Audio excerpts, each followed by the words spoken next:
HB 76, which is by Representative Pat Moore, basically criminalizes exposure, intentional exposure to an STI.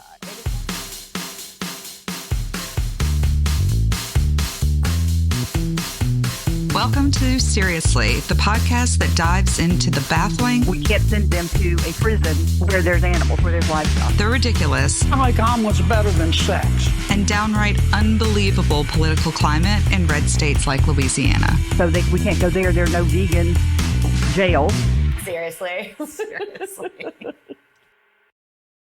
Welcome to Seriously. We are recording on the last Saturday of Jazz Fest. It's a rainy-ish day in New Orleans. So we're working. Yeah. For the usual. Yeah, of course. Because, the fuckery doesn't That's stop. what I was going to say, because the fuckery never ends. It doesn't stop for Jazz Fest. Later in the episode, we talked to Marcelle Beaulieu, the creator of the Instagram account Louisiana Bra and the Nah Bra newsletter, and that conversation was great. Yes. So you'll get to hear that in a little bit.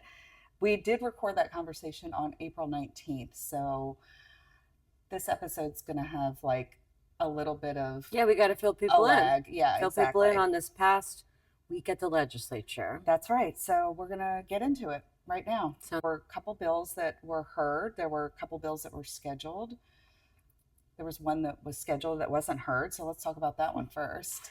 So that's HB 575, Rep. Ventrella's bill, which folks will remember is the one that will create limitless liability for absolutely no reason or no fault for anyone who is assisting or helping to cause an abortion.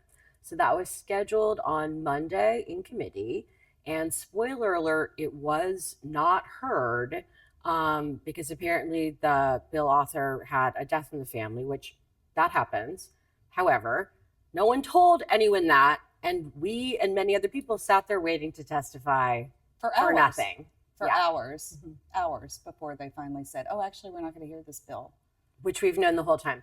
And so the joke that I have told plenty of people, which is not a joke, it's dead serious, is that, but they were just like being rude and discourteous. They weren't being like strategic in trying to disenfranchise people's voices. Yeah. So, that's the low bar I'm holding these people to. You're just rude. You're not strategic. All right. So then I went back the next day because House Bill 478, which we talked about on a previous episode, this is the bill that requires public high schools and colleges, universities to distribute and display information about pregnancy. But as we said, we, assumed that this information was going to come from crisis pregnancy centers. Right. Directing people to crisis pregnancy centers. That's right. And lo and behold, the bill is in the House Education Committee, and sitting right next to Representative Dodie Horton is a representative from a crisis pregnancy center. So that was no surprise. And then what did you say about the pamphlet? Yeah, I said, what this reminds me of is that old Women's Right to Know Act pamphlet that they used to force patients at abortion clinics to be provided. And what did Dodie have as a prop with her at the hearing, Marcelle? The Women's Right to Know pamphlet, yes. So we know these people. We know it. We can tell you ahead of time exactly where they're going with stuff. They're so predictable. The graphic that Dodie displays during the hearing. Oh, this is what the sign will look like. The Right to Life just whipped this up for us. I mean, come on. It's a piece of crap. It was. It was like, it was like a fourth grade science project, what's it called? Like poster board, basically. Right. Yeah, with like shitty font. And then also what I noticed was the website that they put on it doesn't even exist. So that, I guess they're going to build that website. In the enormous fiscal note on the bill, then maybe the cost of that is included. Yeah, exactly. Exactly. Should we play that clip? The one of Rep. Horton displaying this awesome poster and the previously mentioned awesome Women's Right to Know Act? Yeah, let's play that. Pamphlet. here's an example of what the sign will read. This bill is informational only, to be able to provide information. And this is, the Right to Life just came up with this example. When we still had abortion clinics, LDH by law had to put out this pamphlet. Well, praise God, we don't have those anymore. Praise God. Praise God. Praise God. I testified on the bill, and then there was an LSU student that testified on the bill. But really, the star of the hearing was Representative Barbara Freiberg, who asked Dodie Horton, are these just going to be available, or are the doctors going to actually have to put them in hands? The bill requires that these pamphlets be given to every patient. Then both Dodie, the bill author, and Ben Clapper, the mastermind behind this amazing plan, they lie repeatedly lie and say that the bill does not require these pamphlets to be handed out to people. I was watching this at home, and since Marcelle has been the one who's focused on this bill more than I have, then I was like, okay. Even though I know these people are liars, just like, okay. Maybe the bill doesn't actually require that they hand it out to everyone. I need to go back and read the bill more carefully afterwards. Yeah, spoiler alert, it absolutely requires that. Yeah, that's right. Play the clip, Marcelle. And I want to clarify, there's nothing in this bill that says they must hand out that pamphlet. That pamphlet would simply be there if they wanted to access it. Absolutely. Okay. Absolutely. So stop for once. So that is, again, a representative on the committee, Representative Freiberg, who is confirming, as a good lawyer would, locking the person in on the lie, locking you in. You've said repeatedly throughout your testimony that this pamphlet will not be required to be given to people. Dodie confirms, absolutely. Right. So then Ben Clapper comes to the table. There are so many great resources that Louisiana has for women and families who find themselves in pregnancy situations. Hold on, I just have to interject. Pregnancy situations? What the fuck? That's like the old, you're either pregnant or not pregnant. Right. You're not in a pregnancy situation. Yeah, it's not Schrodinger's pregnancy. Okay. And the way the fiscal note reads right now is that it's printing a copy of this brochure for every female high school student in the state of Louisiana and every female college student in the state of Louisiana. Obviously, that's not how this bill, as Representative Freiberg mentioned, it's not to be given or forced to be given. So it's just to have these available in the health clinics. So the reason that Clapper is lying about this and confirming the lie based on what Representative Freiberg just got them to admit is because there's a huge fiscal note on this bill, because creating these pamphlets for every single person who falls into reproductive age in high school or college is a lot of money. So he's like, don't worry about that. That fiscal note, we're going to get it revised. It's not really correct because we're not going to actually give these pamphlets to everyone, which of course, as we'll see in a second, is absolutely what the bill requires. That's right. Representative Horton, I thought I had read something, and I'm looking at your bill now, and your bill does say, staff shall offer a booklet to each pregnant patient. I thought they were available, but not the responsibility of staff to give these or offer these to patients. Yeah. Can we take that line out? I too just thought they would be available in case they need it. But that's not what your legislation says. Yeah. So that's... Let's talk about it. Because when I go to a doctor and I have been diagnosed with eye disease, they give me pamphlets on all resources, what it's about, where I can go to get, specialists or whatever. And it's not like it's, that's just something they do. I don't know about y'all, but when I go to Well, you've already got a pretty large sign and you've got pamphlets. And I think if someone goes in and is pregnant, they're going to notice those things. I'm glad you pointed that out because I wasn't aware. I'm glad you pointed that out because I wasn't aware of the bill saying what it obviously says, that they shall be given. That's right.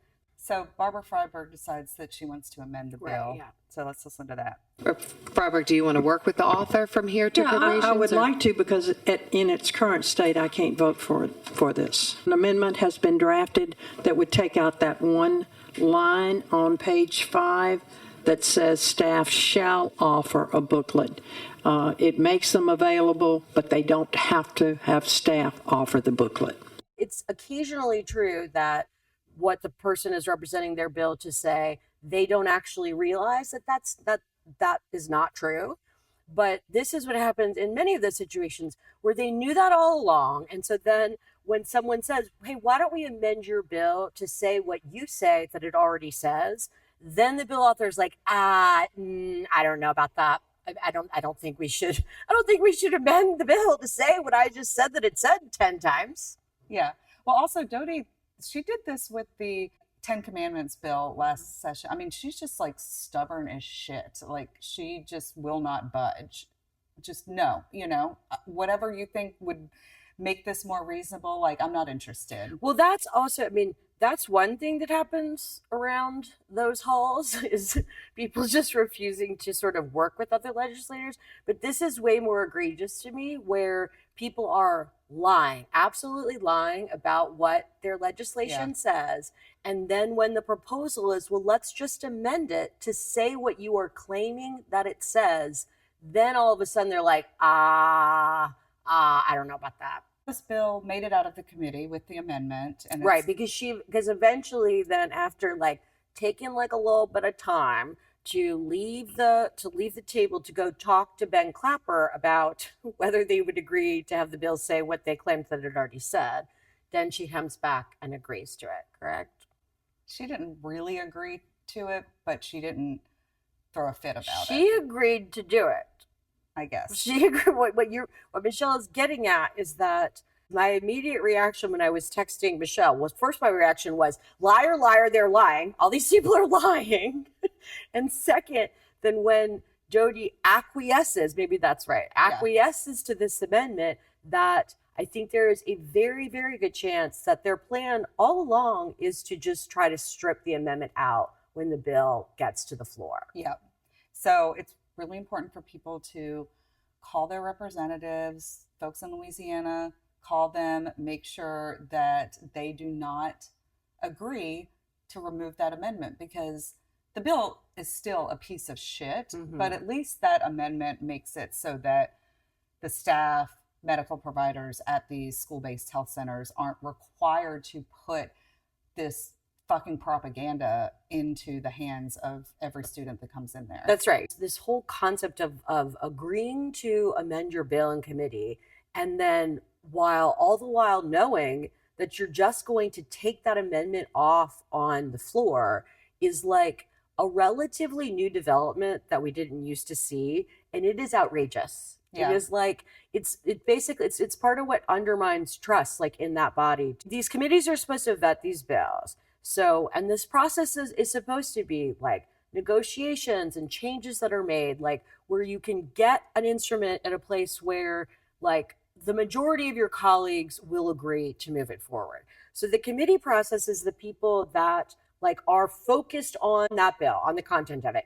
If you agree with them that you will amend the bill, because they're telling you, we're not going to vote for this if you don't agree to it, you agree to that, and then just like go back on that, just 100% go back on it, because later you think like you have the votes to do that. Like that is just, it undermines all trust and professionalism in this process. It's completely ridiculous.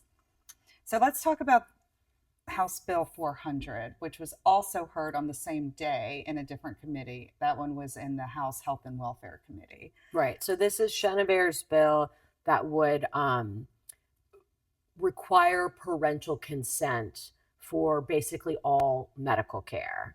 The bill was in committee, then the bill was amended. Chenever had agreed to some amendments that carve out some situations in which parental consent would not be required. One is someone in the armed forces, one is someone who is pregnant, and then but a few other sort of narrow issues that a minor would not be required to have parental consent. And then also the amendment set up some scenarios when another adult who's not actually the legal guardian could consent. So That's helpful. Right. Both things are helpful, and are like legitimate and good amendments to a horrible, horrible bill. But obviously there still are major problems though. Those sort of caveats like cover a few possible problems that could exist, but there are many others. The chair of the Health and Welfare Committee, Dustin Miller, is well aware of and was pointing out to the bill author. Yeah, and Dustin Miller is a nurse Yes. himself. Okay, well, let's listen to what Dustin Miller had to say. But Representative Chenevert, I guess one of my questions, as we go through, I know we adopted the amendment, but I'm concerned that this is really going to cause a lot of confusion the way it's written with providers, right? I'll share one thing, because it says if the minor is a member of the armed forces, okay? So what if the 17-year-old's in college? And they're in New Orleans, but they're from Opelousas. So does the mom have to go there? It says if the minor is pregnant. I don't know the minor is pregnant until I treat him and test him myself, right? I just wish if I had my way that I would take this to put when you cannot treat anyone under 18 instead of saying when you can. Because now providers have to go through each one of those. Think about a provider in his office. They don't have time to go through each one of these scenarios to see, oh, I'm exempted here, I can treat them. Oh, I'm exempted. But it seemed like if we would say when you cannot treat anyone under this age, it would be a little more simpler and it would be easier for everyone. Like whatever instances that you definitely do not want a minor to be able to consent for treatment may be an easier route. But that's just my 2 cents as we move forward to consider. I know in a lot of poverty communities, kids stand with uncle, auntie, grandpa, and they're not legally, nothing went through the court system, they just stand there. Are we covering that within this bill? That was part of the amendment from what if helping providers felt better about some of the language in there. Again, if we need to go back to the drawing board on that, I'm happy to do so. I think we can get there. I think other states have really kind of worked on that too to get there, but I feel like we can get there to make sure we are covering that. I know this kind of started behind, I think it's vaccines, Right. The transgender care stuff. I know that those were big topics that we wanted parental consent. I just think that we probably should narrow this to where we definitely want parental consent instead of having this broad overhaul because we're going to have unintended consequences. These were all very good points. Yes, right. Like, why are we not doing this in reverse? Right. Why is the concept of the bill not, let's identify the things that you are concerned about where you believe parental consent should be required, and reasonable people can disagree about whether that it should be required in those scenarios, like vaccines and gender affirming care. But they're narrow. They're narrow. And to be clear, I do 100% disagree on that.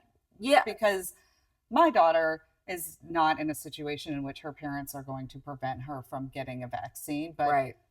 The vaccine stuff is just out of fucking control in Louisiana. So there are probably a lot of kids in a situation where they would like to get vaccinated for COVID, HPV, yes. things like that, and where their then parents right. wouldn't agree to it. Right, and with HPV, because either your parents think that if you get vaccinated for that, then it will mean that you will become sexually active, or because it's an uncomfortable conversation for a kid to have with a parent that maybe they are sexually active and they are planning to be, and so they know they need that protection.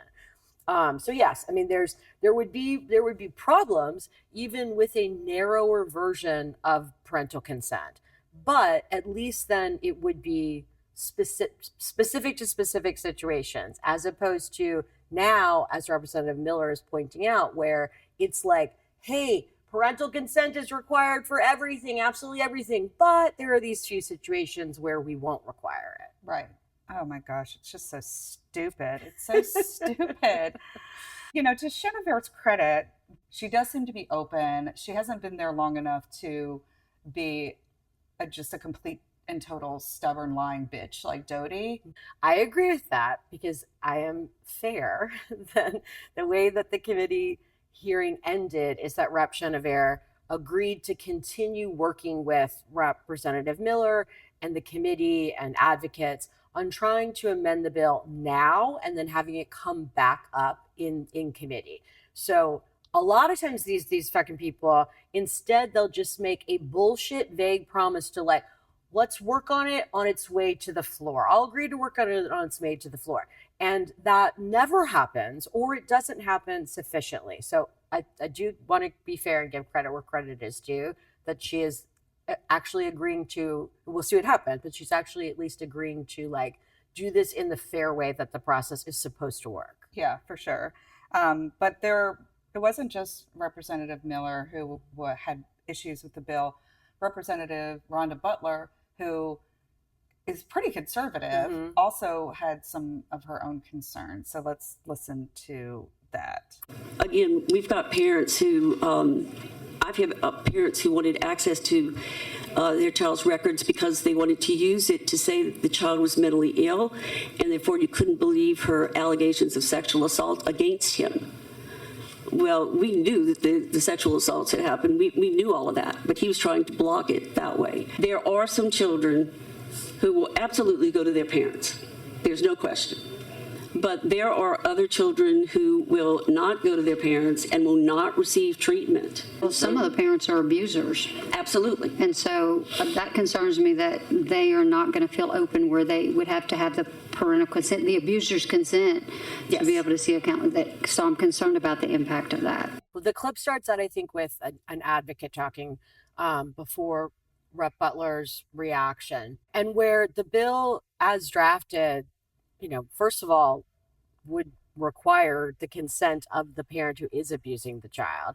Also, there's other provisions that require a kid's medical records to be handed over to parents, which obviously could be a parent that is abusing the child. So, like I was saying to you before, I mean, the bill is a gift to an abusive parent. Absolutely. Like 100%. Like a parent who is, abusing their child and or is like actively isolating their child from care, who is not acting in their child's best interest because they're afraid that the child will say something to a counselor or a medical provider that will like out the abuse. Well, this bill would give a parent like that about 1 million ways to do that, and then also prevent a kid from just like finding a fucking doctor or counselor to finally talk to. Yeah. It's got a lot of problems. So then what ended up happening was that they agreed, like you said, to defer the bill. And we don't know when it's going to be rescheduled. It could be next week. We're not exactly sure yet. So we'll see what they're able to negotiate, I guess, in the interim. So that was this week. We've got some stuff coming up next week as well. First thing that I want to talk about is HB 76. So that's going to be heard on Wednesday, which is also Reproductive Freedom and All In for Access Day. So two different coalitions are kind of coming together. We're going to be bringing people to the Capitol. And if you're interested in coming, we'll have a link for registration in the show notes. We are providing transportation from New Orleans, from Lafayette, and from Shreveport. So poor Shreveport people, they're going to have to get up at the butt fucking crack of dawn to get to the Capitol. But we're going to take care of you once you get there. And anyway, so I'm happy that we're going to have a bunch of people there that day because HB 76, which is by Representative Pat Moore, basically criminalizes exposure, intentional exposure to an STI. So already in Louisiana, we criminalize exposure to HIV, which means if you are being arrested and you spit on a cop and then they find out that you are HIV positive, you can have more criminal charges brought against you for exposing the police officer. And it's not even transmission, it's just exposure, right? Right. It's just so, exposure. Yeah. And so in terms of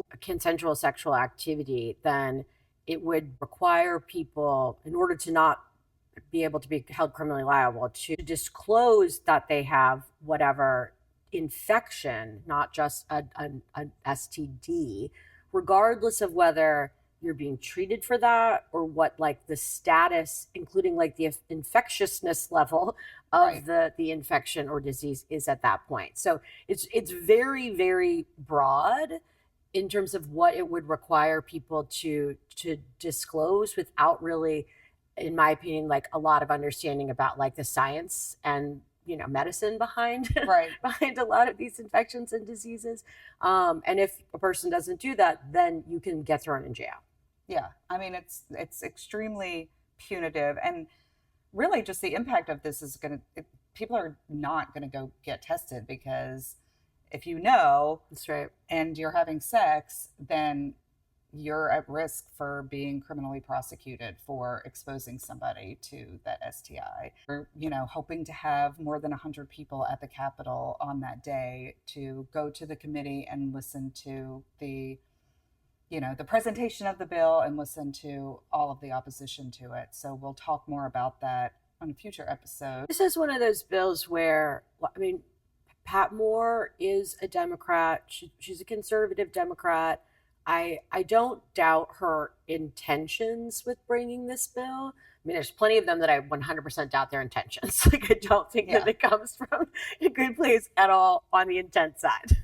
I don't think that is true here, but it's just ill-informed and not really just understanding what the consequences could be. So, we'll see if she hears that. The next day, Thursday, in the Criminal Injustice Committee, as we've quipped it to be, is House Bill 425 by Representative Carlson, and we talked about this one already a little bit as well, but let's just Ellie, refresh. This is the one that has the expansive overhaul of the crime of coerced abortion that would, if the bill passes, would include all sorts of other sort of like activities and behavior that in and of themselves are not criminal, that really risk bringing families into the criminal justice system and the child protection system, just based on having sort of, like difficult and or forthright conversations with a pregnant person and the family about like whether they should carry the pregnancy to term. So it's very broad and vague and potentially extremely problematic in terms of over-criminalization, which is exacerbated by the mandatory reporting requirements that the bill would also impose, where then, teachers, doctors, therapists are required to report people to law enforcement or child protection who may be in one of these situations when, again, what that situation is extremely vague and hard to determine to begin with. Yeah, it's a really dangerous bill, and I think a lot of the medical providers that we've talked to are pretty worried about this because it puts them in a really untenable situation to have to sort of investigate. That's right. And it's the same, it has similar implications to what you were just talking about with the criminalizing the status of having a sexually transmitted disease or infection. This would also, it would, impose mandatory reporting requirements for someone who's, quote, a victim of coerced abortion, and also for human trafficking, for people who are being trafficked. And what providers say is that people in those situations will not seek care if they are concerned that it's going to get reported to law enforcement. It's really is invasive to the provider-patient relationship in a way that has like an absolutely counterintuitive result that people just aren't going to get care. Yeah, and I mean, this is sort of like a running theme through legislation that's really targeted at like restricting access, trying to stop people from having abortions. This effort, whether intentional or not intentional, to basically just completely disrupt the trust between providers and patients. Yeah. I mean, we've seen this over and over and over again. You're forcing people who have, otherwise have a duty and obligation to that patient to then have a duty and obligation to the government to essentially become like investigators themselves. Yeah. The surveillance state. Okay, so that's next week. There may be more stuff that's scheduled at the last minute because, they don't fucking care and That's they don't right. really want people to come. All true facts. Yep. HB 575, the Ventrella bill, we have heard will be the following week. So we'll keep folks posted on that. But again, why would you give people a lot of notice? Yeah. Why? Yeah. Or people that show up, why would you Tell them on the front end. Yeah. Ain't gonna happen today. No, you have to sit there for 3 fucking hours. All right. So we have a listener submission. So this was sent to us by Micah. So let's listen to it. Okay. The second thing that concerns me about a Trump third term is the distraction that it represents. I'm guilty of it right now. I just talked about it, but it's distracting us from how his administration is firing senior government employees who would be very difficult to replace in the next administration. Distractions from their dismantling departments, repealing consumer protections, appointing unqualified individuals to high office, ending birthright citizenship, and squandering trust in American leadership and credibility abroad. All these things are critical issues that I think lack a certain amount of oxygen when things like a third Trump administration ends up consuming all of that oxygen. Micah's not wrong. No, for sure. Sounds smart. He sounds like a smart guy. I know. I wonder who that Mike is. It also reminds me of shit that happens at the legislature where like some issue becomes a huge distraction that is wasting a ton of time and like oxygen in the room when it's like, meanwhile, folks, don't look over here at all the shit we're doing. A lot of times, like similarly with the Trump administration too, then the shit we're doing is on money. Don't forget, this is a taxing and spending session, folks. There's going to be lots of talk about people who are purportedly, intentionally exposing people to sexually transmitted infections, or parents who are coercing their children to have abortions to the point that it should qualify as child abuse and an actual and criminal conduct. We'll be talking a lot about that stuff, where meanwhile, we're not talking about, whatever the fuck they're doing to, try to keep the state as poor as possible. And they want to get rid of the earned income tax that's credit. right. There's a proposal to get rid of it. Yeah, to just eliminate it, which, That's going to be heard this week as well. Yeah, Ways that's and right. means, folks. Yeah. What's the other? Work requirements for Medicaid. Yeah. They're really big on work requirements for Medicaid. Don't look over here while we pick your pockets because we're going to talk about shit that's not really happening. So what Micah, I think, is bringing up is, there has been some talk about this third term thing. Obviously, it's terrifying. Moses Mike Johnson was asked about it. Sorry, we stole that from another podcast that we like. Sure. I've had it podcast. They call him Moses Mike Johnson. Totally agree. Yeah, because, he walks with Jesus. Mm-hmm. So, he's all wishy-washy about it when he's asked about it, won't just completely come out and say, that's just not going to happen. Yeah. And considering he was one of the folks that led the effort to get a bunch of representatives to sign on to the coup in 2020. I mean... Don't get me started on Mike Johnson. Oh, my gosh. Anyway, these people just... So, yes, Trump third term is scary, but keep your Mike Johnson is disappointing me. He is disappointing me. I know that he is extremely ideological, but he is not an idiot, and he needs to wake up and realize that he is being used as a pawn in an authoritarian plan and just start doing his fucking job. Mike, I love you. Do your job. That's all I'm saying. That's all I'm saying. I do love Mike Johnson, but I mean, not with this shit. It's kind of a love-hate relationship. Right, we'll get into that. And now we're going to talk to Marcelle from @Louisiana Today we are going to talk to Marcelle Beaulieu. It's Beaulieu. Beaulieu. Like polio with a B. Okay, but is there's a what lot I of always said that many say. times, huh? There's a lot of U's Unfortunately. in there. It's very Louisiana. Lots of vowels. Yeah. Yeah. Lots of unnecessary vowels that we don't use. So Marcelle is the creator of Louisiana Brawn, the NABRA newsletter, which we're going to talk about. And you come from a background, you worked for the Speaker Pro Tem, and so you like really know kind of like how things work at the Capitol. I think I know as much as is knowable. Maybe not even that. You know what I mean? Right. Well, they are ignoring the rules now anyway. yeah. So you live in New Orleans? I do. You're a gardener? I am. This was my favorite tidbit that I read on your bio is that you're a drinker of banana daiquiris. God, I love a banana daiquiri. Wow. Have you never had a banana I daiquiri? really like I banana hate flavored bananas. stuff. Yeah. Okay, I'm Sorry. highly suspicious of people who don't love bananas, first of all. Like we should have gotten into this first because this would have been a short interview, folks. In fact, I'm going to tell you a little private detail about former Speaker Pro Tem Walt Leger. He lies and says he's allergic to bananas.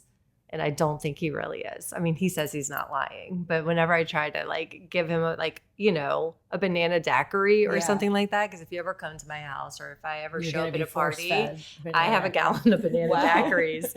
And he always says, "Oh no, I can't, I'm allergic." And I think you're lying. He's totally lying. He just doesn't like bananas. So Walt is the Speaker Pro Tem that you worked with? Yes. So Walt is a friend of mine from law school, actually. I thought it might be Walt who you worked with. Yeah, Walt's, he probably doesn't want to admit that we're friends, so yeah. Or admit that he's not allergic That's to right. bananas. That's right. Big liar. Yeah, Big liar. big liar. No, Walt's a good guy. He always takes my calls. He took my calls back when he was in the house, and he still takes my calls. So that's something. Yeah, it is. It is.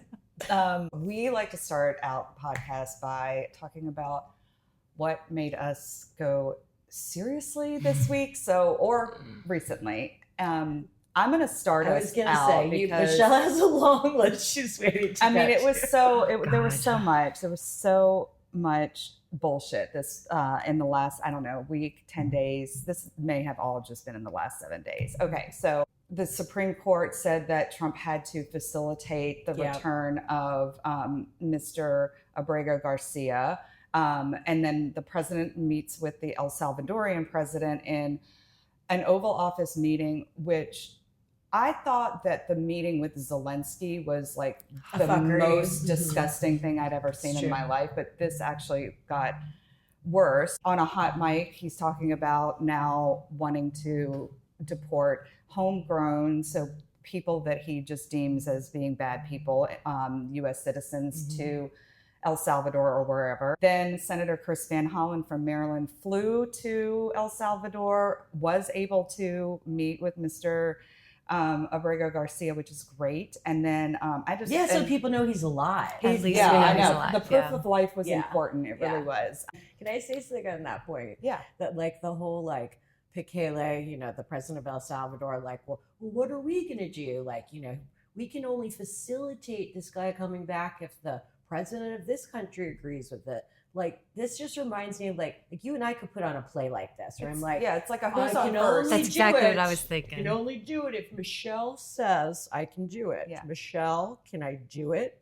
And you would say, no, she can't do it. Like it's like, You just obviously open the he door. knows. That's he it. knows that what Trump wants him to say. Like, it's just such a complete fucking farce. It's ridiculous. It's ridiculous. Okay, so also 5 more law firms capitulated. So now Trump is up to about $600 million in pro bono legal work that's been promised. Harvard, however, rejecting Trump's demands to eliminate DEI programs. To create a police state, like on their university campus. Right. Like, essentially. So now they're threatening to revoke their tax exempt status. Politico has reported that the State Department is telling employees to report on each other for anti-Christian bias. Ooh. The White House I didn't know that replaces a portrait of former President Obama with the pop art so of bad. Trump Shut up. with his fists in the air after the assassination attempt. When they're all like, Yes. By the way, when So disgusting. the day that happened, I immediately like photoshopped. I don't actually use Photoshop, but used a program to put clown shoes in his hand in that picture. So we'll have to. Can you send that to me, we'll have please? to put that up on social media. Oh my God. Okay, and then my last thing is that Trump again blames Ukraine for Russians everything. invasion and starting war. Okay, just it's just a lot. So that's all you have. That's it. That's it. Yeah. That's it. That's it. That's weak. No, I'm kidding. Yeah, that's right. Ellie, what do you have?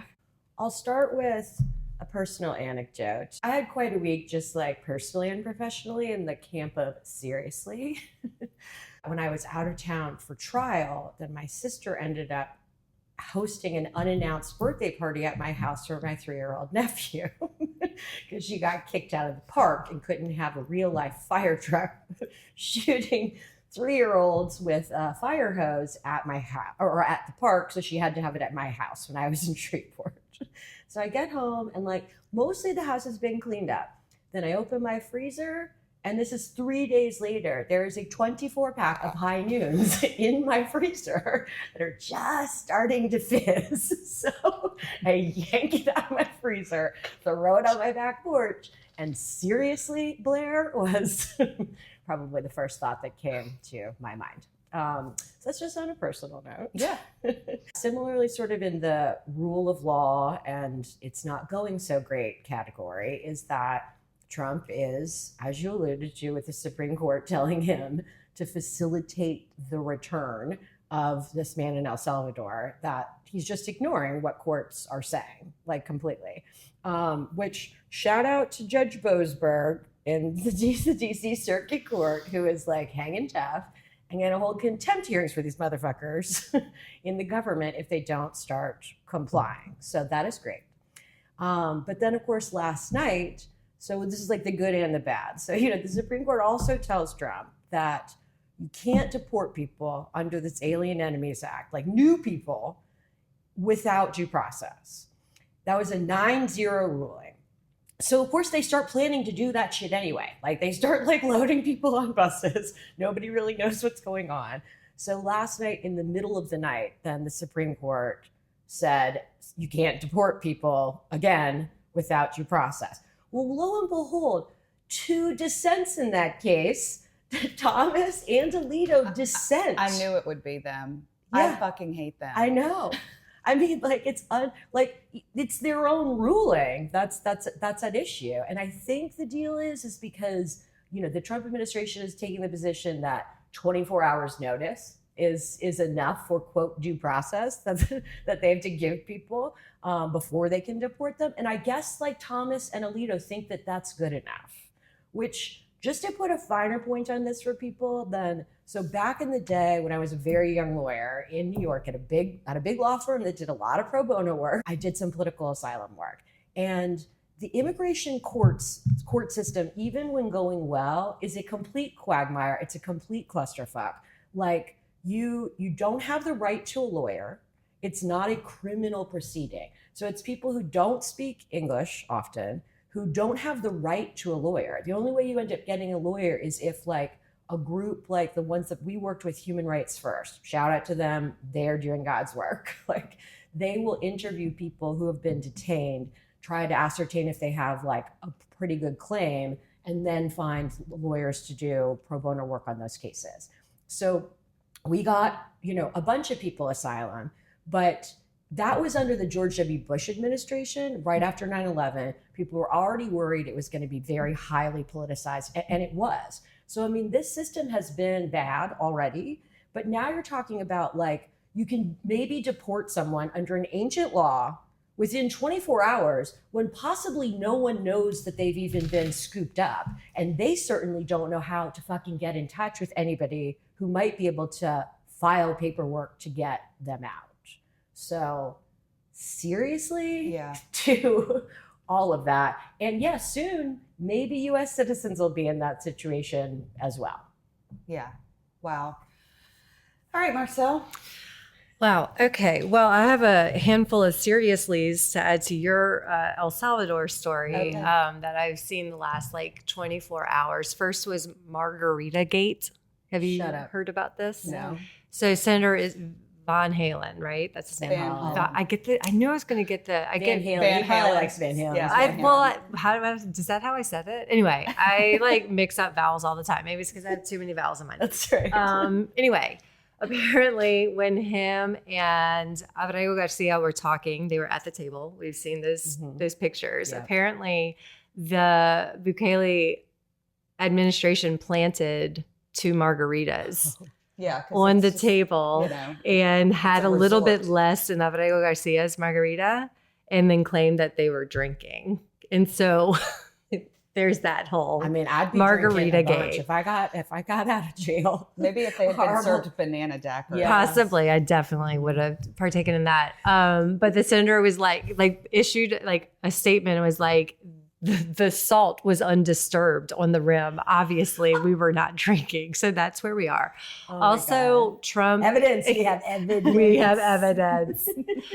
Also, we were not having fun in case people thought this is a real fun visit. Oh my God. And so then another one is that Trump and the White House have both posted in the last few hours a photo of allegedly, Abrego Garcia's hands with his tattoos. And he has tattoos on his hands. And then on his 4 knuckles, there's an MS-13. And so Trump said, are these the hands of an innocent man? Whatever. It's like almost very clearly photoshopped. So, also, it could mean something different. Like this is not definitive evidence. Possibly, but if you look at this photo and then somebody compared it to the video, which I did not verify. Okay, I did not go back and look at the Margarita Gate video to confirm what was or was not on his knuckles. But like, it looks highly photo. It's just like. Maybe he's been given this goddamn tattoo since he's been detained in El Salvador too. There's also possible.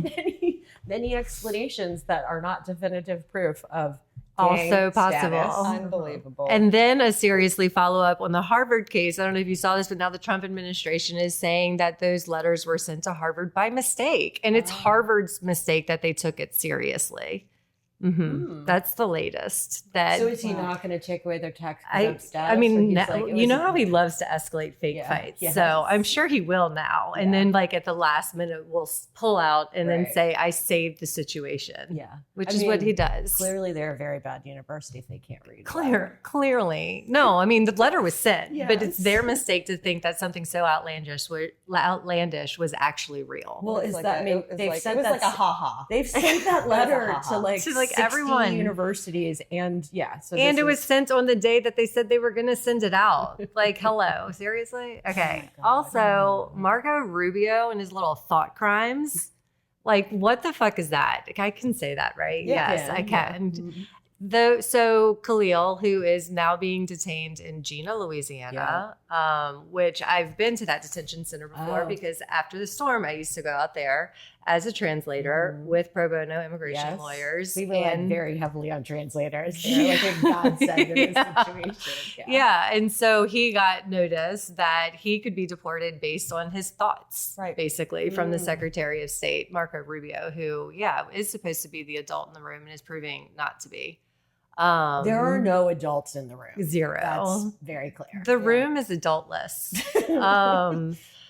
So all of those, the disappearing of people, the lack of due process, like all of that is severely disturbing to me and like has me saying like seriously every day. And then like the most petty seriously is this beef with Janky Jeff and Morris Bart and then including Gordon and like a hunting trip. Have y'all followed all of that? No. Oh my God. So y'all know that Jeff Landry is now trying to blame high auto insurance rates on lawyers' billboards. Yeah. Okay. Mm-hmm. Right. This is a thing. So apparently he made a statement in one of his like press conferences. Like, I'm sick of seeing Morris Bart, on like everywhere I look, like trying to throw. We all are. But also, have y'all not seen the Get Gordon's billboards that have popped up all around New Orleans? Yeah. So this is the Morris Bar to Baton Rouge, is it? That's okay. right.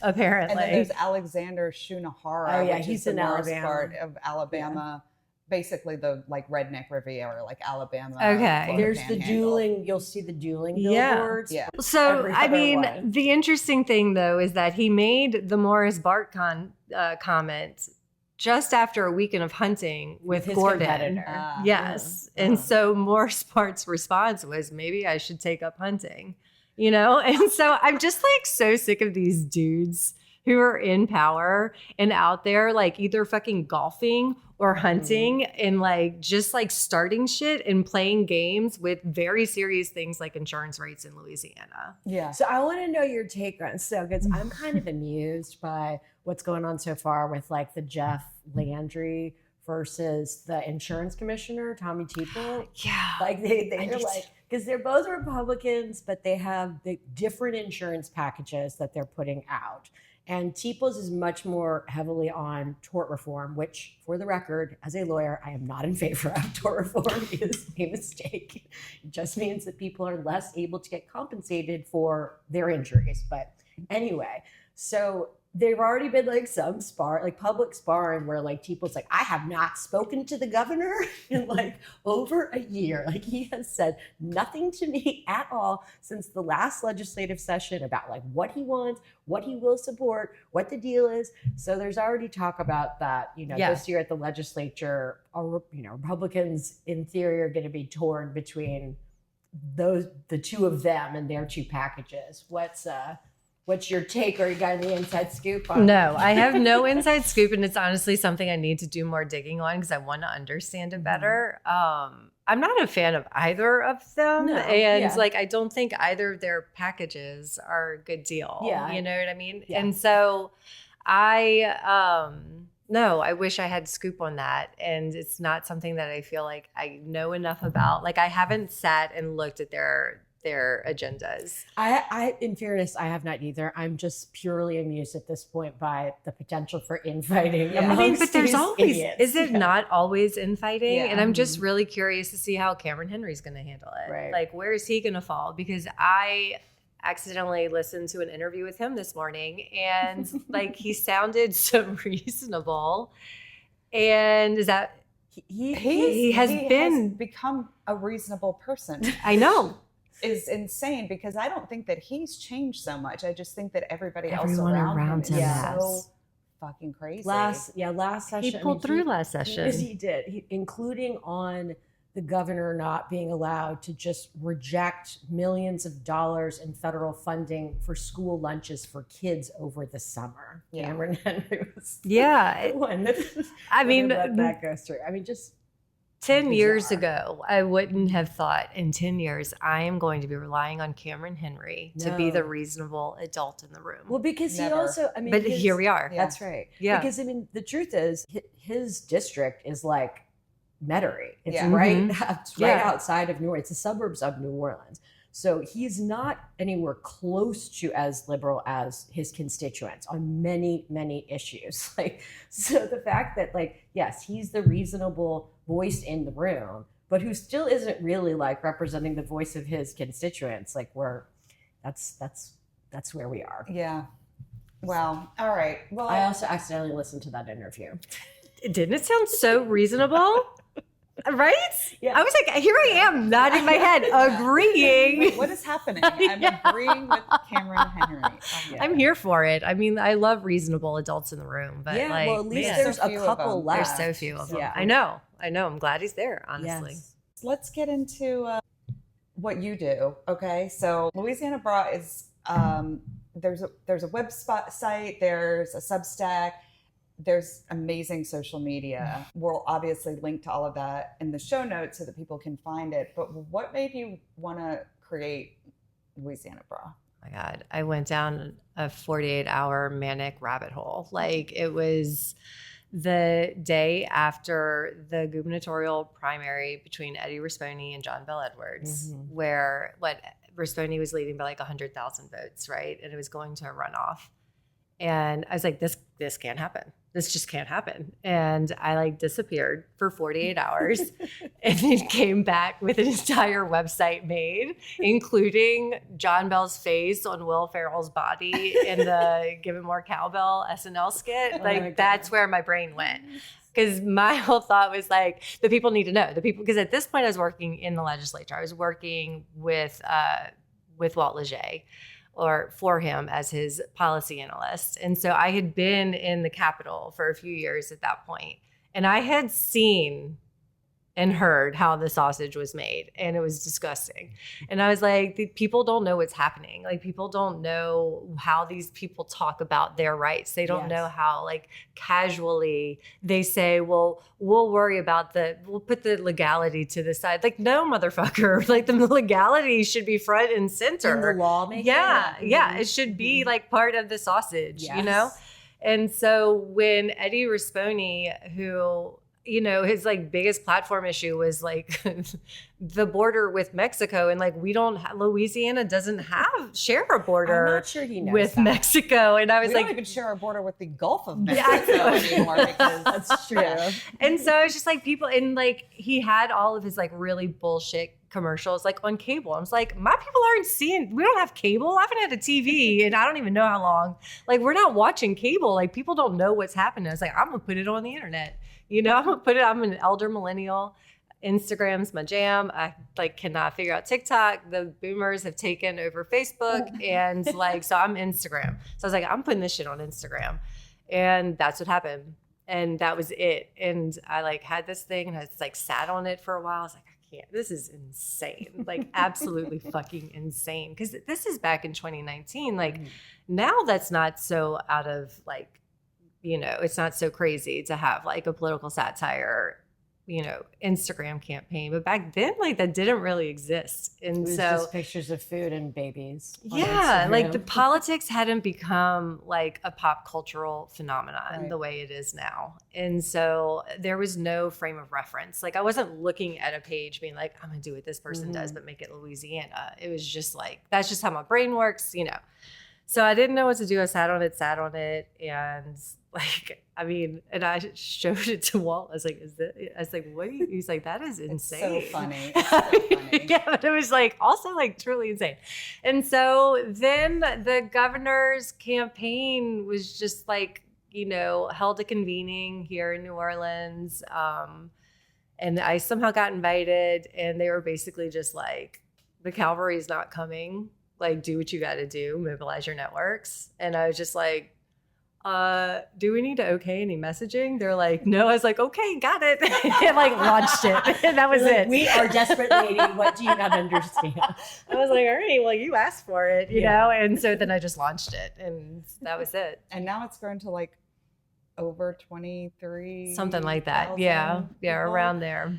Yeah. That's a lot of people. It is. I did not expect, I was like, nobody gives a shit about progressive politics in Louisiana. You know what I mean?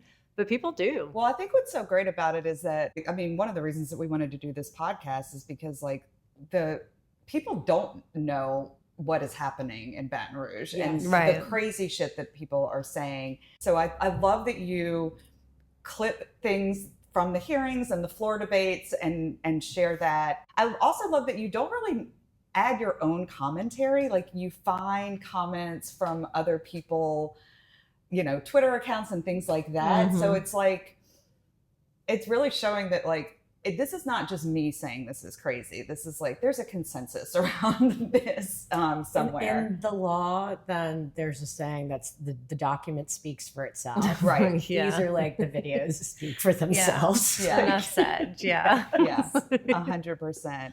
I'll say too that just, I'm sure from all your time at the legislature, you feel the same way, that, you know, part of it really feels by design, that it's hard for people to follow what's going on 100%. and engage. I mean, our legislature does have a pretty good website.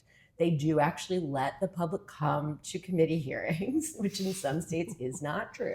Oh God. I know. In Mississippi, it's not. You can't, Oh, there's I did no not know public that. testimony at all. Yeah. So it could be worse. Yeah. That's terrible. But like, all of those hearings are in the middle of the business day with very little notice. And that's when they're doing it right, when they're even giving like 24 hours of notice. but there's been lots of fuckery in recent years about giving as little notice as possible and scheduling things and then doing it intentionally.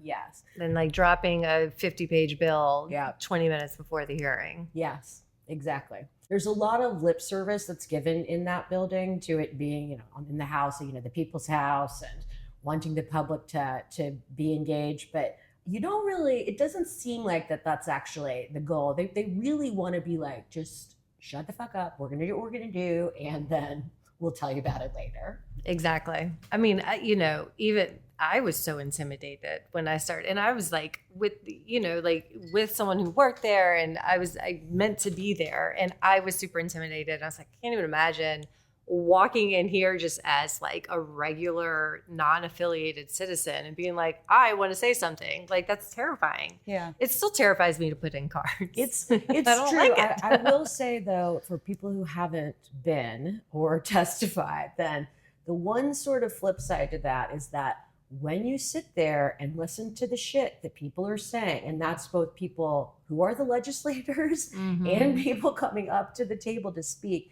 so much of it is insane. It's completely batshit crazy, and it really dials down the intimidation factor. Actually, you're very right about that. Yeah. I mean, it's disturbing. I mean, when I first started going to the legislature, like, I don't know, a long time ago, now more than a decade ago, then I was just so struck by sitting through so many bill hearings that like I wasn't there for it, but we're just already on the schedule. And just the insane stuff that people are saying that you're like, this is the sausage being made, as you were saying. And like, it makes my eye twitch. People should see it, because it's proof that, number one, these people do need to hear from, informed, engaged, and diverse opinions. And also, P.S., that we need better people in office. A lot of these people, you would not trust them to like walk your fucking dog. They're the people who are basically, creating all of the horrible laws in our state. Yeah. That impact you every day. Yeah. Yes. So one of the things that I think you've tried to do is show the absurdity of what's happening and make sure that people know what people are saying, what's being proposed, but also like how the process works. So talk a little bit about that, because I feel like that is part of the intimidation, is that people don't really know how a bill becomes a law. I was a teacher in a former life, so like also that's like a part of my like ethos, right? Like I want to teach people how, the whole teach a woman to fish and whatever, all of that. But like for a while I was doing all these calls to action, and it's really hard to stay on top of all these bills, and like I just copy and paste and send it and just like spoon feeding all that stuff. And I realized like in the long run that's super unsustainable, because then if I can't put the call to action up, nobody is going to know what to do. So I was like, I need to start teaching people how to like engage themselves and like grow confidence and, in being the person that's like, okay, I heard about this bill. I'm going to go look it up. I'm going to figure out where it's scheduled and like, how can I impact, And so I've really been trying to push that, and it's hard, because people are busy. People have things going on. And like you said, there's a lack of transparency for a fucking reason, because they want to do this under the dark of night. They want to just like take our rights away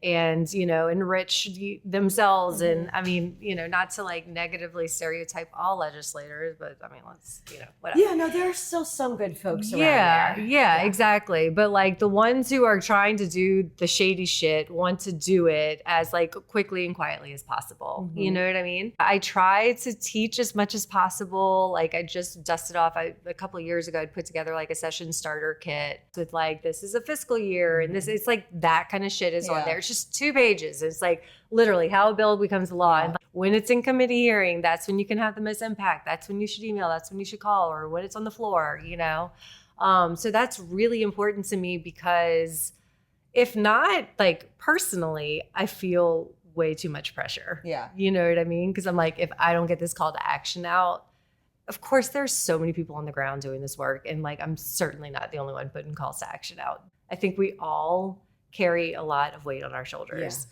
But you also know too, from working for a legislator, whether it seems like that they're taking it seriously when you call or you email or whatnot, they are paying attention to that. They have to. They have to count it. Yes. And like I say this to people all the time. You know how many committee hearings we've sat through where someone will be up there who's like, I heard from 25 people in my district that they are opposed to this law or they are for this law. And I'm like looking around like, fucking 25 people? Like really? Like that's like the number of people. That's it? Yes. Yeah. The numbers are often very low in terms of who they're actually hearing from. But they do at least when they're their own, when it's their constituents, then their staff is tallying that up. They're tallying up the fors and the against. Legislators do pay attention to that. And the numbers are low. They really are. Even on a bill that's like, getting a lot of public attention, I bet it's very rare that any given legislator gets more than like 1 to 200, emails or calls about it. And something so adding your voice to that does matter. It does. And like what I try to emphasize too is that, first of all, you don't have to like give an expert opinion on why you oppose or support it. You just have to say you oppose or support it. Secondly, it's not about changing their mind. It's about applying pressure. It doesn't have to be this whole like, first of all, like emotional appeals don't work well in the legislature. Like, let's be real. And so it's really just like applying pressure, not just for the people you want to do what you want them to do, but like, or like the person carrying the bill or the person who has the vote, but it's to give other people the cover to be able to oppose someone in their own party, So I try to emphasize that. I try to I think context is so crucial, especially in a place like Louisiana where we're often outnumbered and like the numbers, we don't even know what the numbers are because it's all so fucked up. Right. We do have more registered Democrats technically in the state of Louisiana, but we all know that's not the actual case. And so anyway, I think that context is really, really important and nuance is super important. And especially, I think I have a feeling that I have a lot of transplants that follow me. And so to give them like a very Louisiana context, like if somebody says you can't be pro-gun and pro-life, like, yeah, you can. I mean, there's a lot of people in Louisiana like that, because guns are used in many different ways here in Louisiana. And not to say that I'm pro-gun, but that's just an example. It's something I hear all the time. It's like you need to apply nuance to this like argument or else you're going to alienate somebody who could have been an ally, Anyway. Yeah. So one of the things that you often do is add a picture of yourself as a child to images that you're posting on the Instagram account. Yes. So what is up with that? It's so weird and that funny. picture is so fucking weird. My mom hates that that's the picture. There are so many pictures of you like as a happy child. And I'm like, but this is the one. It is a good resting bitch face picture for a child. I love it. So that is a picture. It's actually with my dad. It's like a family photo, probably like JCPenney or something back in the day. And I have this like doily around my neck.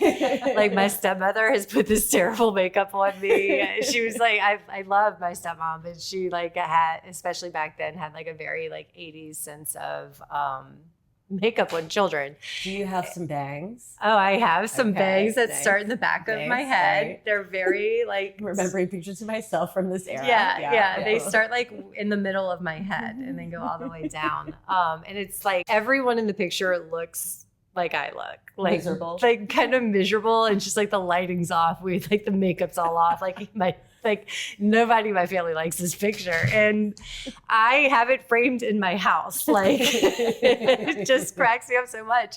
And the first time I ever used that photo was when I was trying to get, this is like long before Louisiana Bra, I was trying to get the internet to give me a free Beyonce ticket to the concert that night.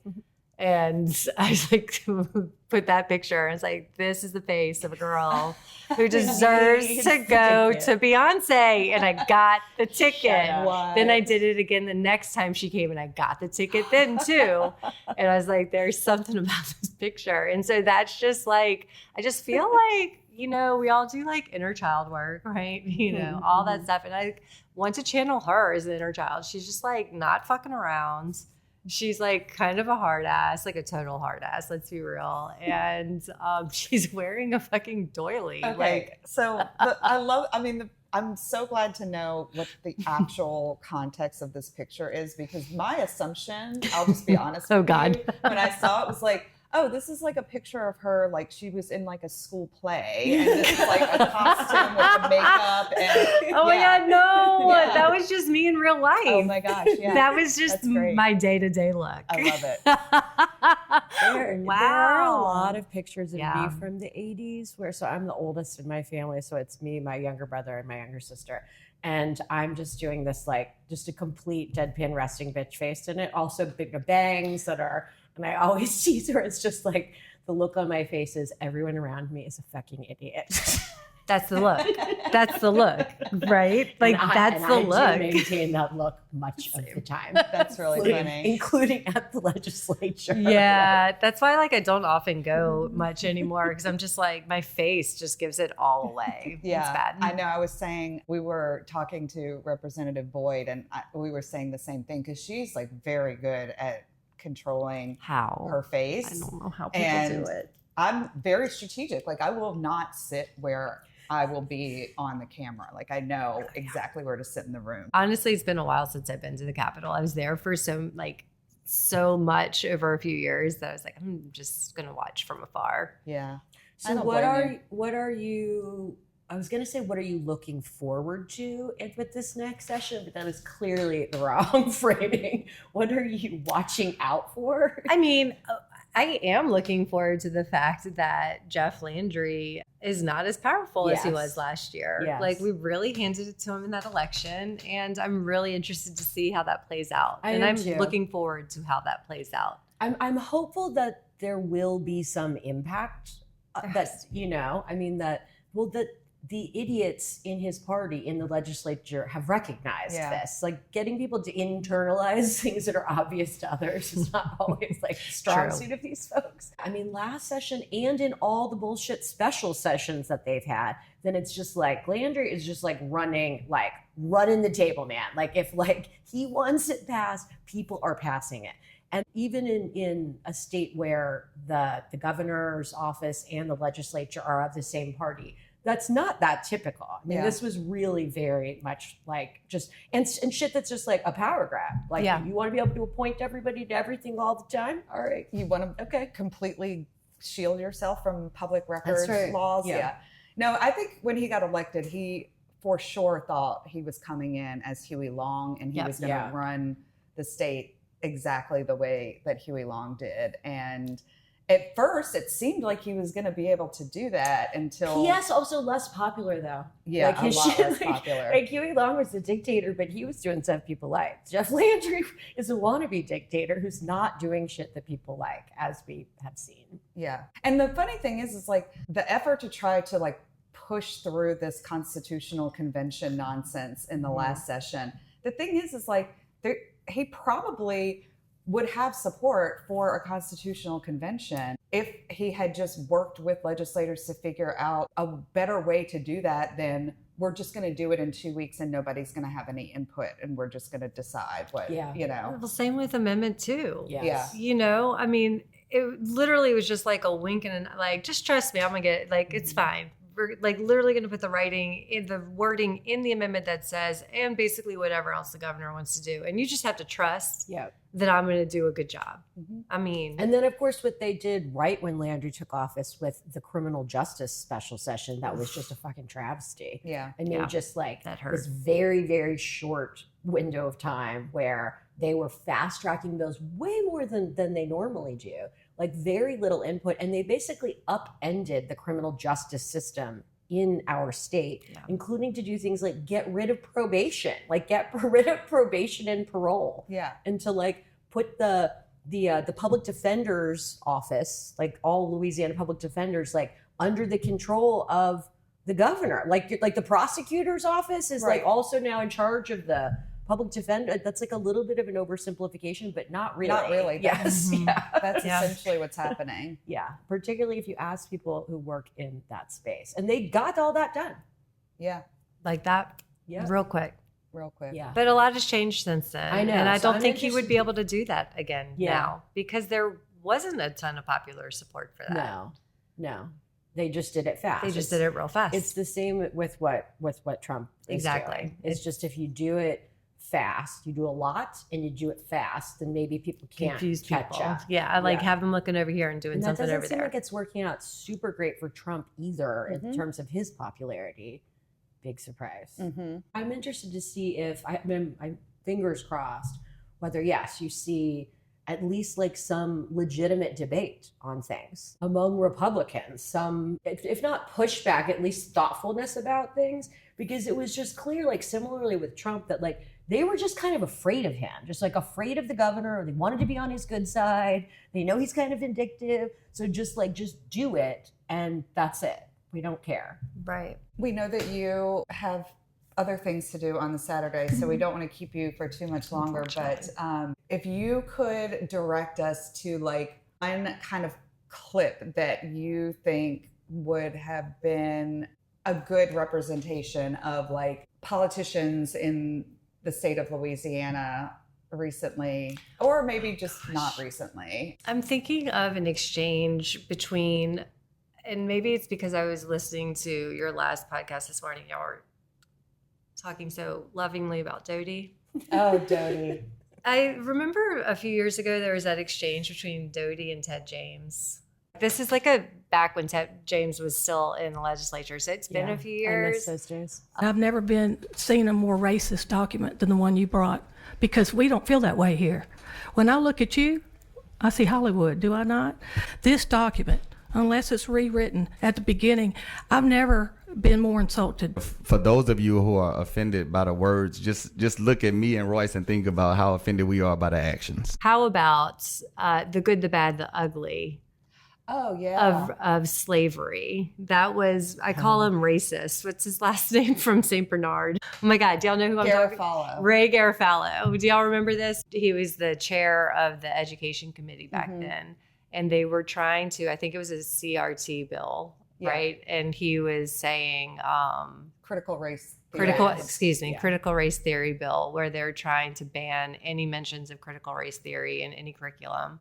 He was talking about slavery, and he said, look, all we're trying to do here, essentially, this is what he said, all we're trying to do here is make sure that we're teaching our history, the history of slavery, the good, the bad, and the ugly. Stephanie Hilferty, said there was no good of slavery. That's right. Critical race theory demands a new kind of segregation that divides people based on their race and the color of their skin. It furthers racism and fuels hate. If you're having a discussion on whatever the case may be on slavery, then you can talk about everything dealing with slavery, the good, the bad, the ugly. There's no good to slavery, though. There was talk about that. There was some good because people were given like skills training. Oh my God. It was a job. Like a job? Yeah, it was job training. Holy fucking shit. That's like where your jaw just like drops. That's insane. Yeah, so probably that one, the good, the bad, the ugly of slavery. That's a good one. All right. On that note. Marcelle, thanks so much. Thank you for having me. This was lovely. I love talking shit in the middle of the day about the Louisiana legislature. We'll absolutely have you back. Yes, once I'm here. Get into full swing. Thanks for having me. Thank you. Well, that's going to do it for us for this week. Obviously, what should people be doing, Ellie?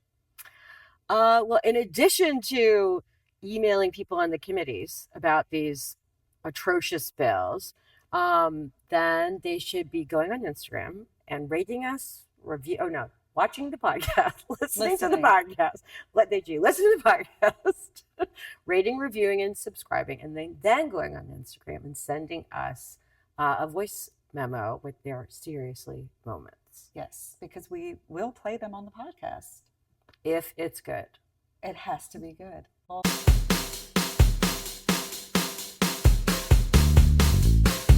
Seriously is presented by Lift Louisiana, a nonprofit organization advocating for reproductive health rights and justice.